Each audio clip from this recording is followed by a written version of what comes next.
जय श्री राम भक्तों, आज के वीडियो में आपका स्वागत है। आज के वीडियो में हम बात करेंगे रुद्र संहिता के 19वें अध्याय के बारे में, जिसमें पापी गुणानिधि को कुबेर पद की प्राप्ति के बारे में बात करेंगे। नारद जी ने प्रश्न किया कि हे ब्रह्मा जी, अब आप मुझे यह बताएं कि गुणानिधि जैसे महापापी मनुष्य की भगवान शिव द्वारा कुबेर पद क्यों और कैसे प्रदान किया।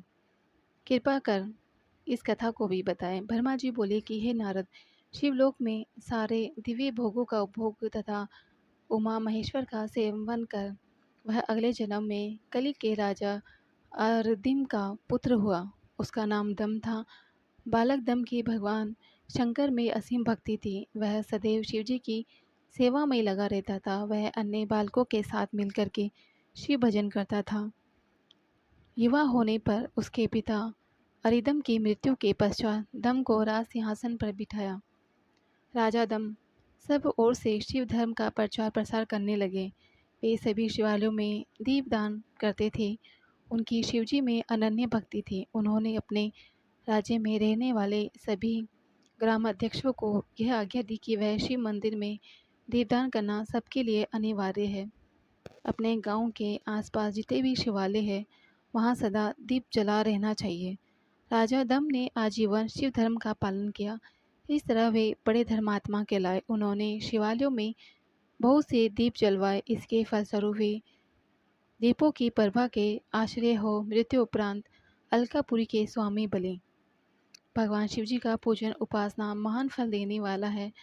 दीक्षित के पुत्र गुणानिधि ने, जो कि पूर्ण अधर्मी था, भगवान शिव की कृपा पाकर के दिक्पाल का पद पा लिया।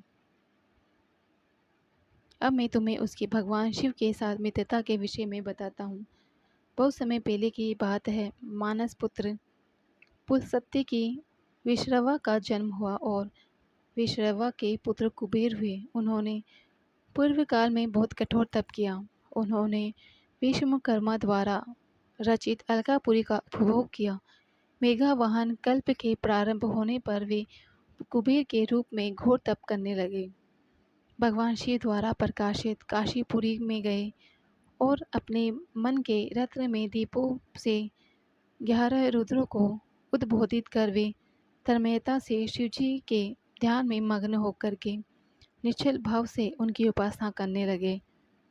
वहाँ उन्होंने शिवजी की प्रतिष्ठा की। उत्तम पुष्पों द्वारा शिवलिंग का पूजन किया।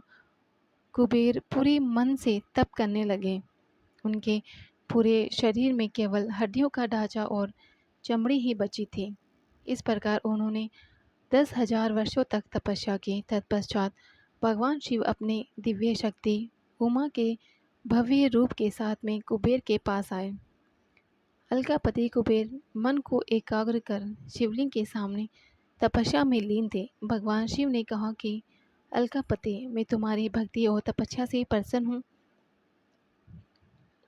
तो मुझसे अपनी इच्छा अनुसार वर मांग सकते हो। यह सुनकर के जैसे ही कुबेर ने आंखें खोली तो उन्हें अपने सामने भगवान नीलकंठ दिखाई दिए।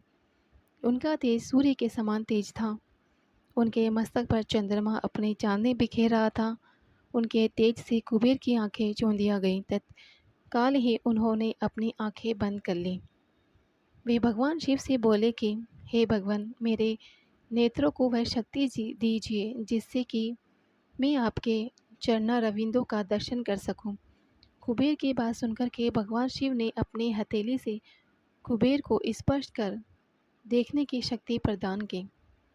दिव्य दृष्टि प्राप्त होने पर वे आंखें फाड़ फाड़ करके उमा देवी की ओर देखने लगे। वे सोचने लगे कि भगवान शिव के साथ वह सर्वांग सुंदरी कौन है। इसने ऐसा कौन सा तप किया है जो इसे भगवान शिव की कृपा से उनका सामीप्य रूप और सौभाग्य प्राप्त हुआ। वे देवी उमा को निरंतर देखते रहे। देवी को घूरने के कारण उनकी बाईं आंख फूट गई। शिवजी ने उमा से कहा कि उमे, यह तुम्हारा पुत्र है। यह तुम्हें क्रूर दृष्टि से नहीं देख रहा। यह तुम्हारे तप बल को जानने की कोशिश कर रहा है। भगवान शिव ने कुबेर से कहा कि मैं तुम्हारी तपस्या से बहुत प्रसन्न हूँ। मैं तुम्हें वर देता हूँ कि तुम समस्त निधियों और गुहों की शक्तियों के स्वामी हो जाओ। सुव्रतो यक्षों तथा किन्नरों के अधिपति होकर के धन के दाता बनो। मेरी तुम में सदा मित्रता रहेगी और मैं तुम्हारे पास सदा निवास करूँगा। कुबेर, अब तुम अपनी माता उमा के चरणों में प्रणाम करो, ये ही तुम्हारी माता है। ब्रह्मा जी ने कहा कि नारद, इस प्रकार शिव जी ने देवी से कहा कि देवी, यह आपके पुत्र के समान है, इस पर अपनी कृपा करो। यह सुनकर के देवी उमा बोली, बस तुम्हारी भगवान शिव में सदैव निर्मल भक्ति बनी रहे। बाईं आँख फूट जाने पर तुम एक ही पिंगल नेत्र के युक्त हो। महादेव जी ने उन्हें वर प्रदान किया। मेरे रूप से ईर्ष्या के कारण तुम कुबेर नाम से प्रसिद्ध होगे। कुबेर को वर देकर के भगवान शिव और देवी उमा अपने ध्यान को धाम को चले गए। इस प्रकार भगवान शिव और कुबेर में मित्रता हुई और अलकापुरी के निकट कैलाश पर्वत पर निवास करने लगे। नारद जी ने कहा कि ब्रह्मा जी, आप धन्य हैं, आपने मुझ पर कृपा कर मुझे इस अमृत कथा के बारे में बताया। निश्चय ही शिव भक्ति दुखों को दूर कर समक्ष सुख प्रदान करने वाली है। जानकारी अच्छी लगी हो तो लाइक करें। चैनल पे पहली बार आए हैं, चैनल को सब्सक्राइब करें।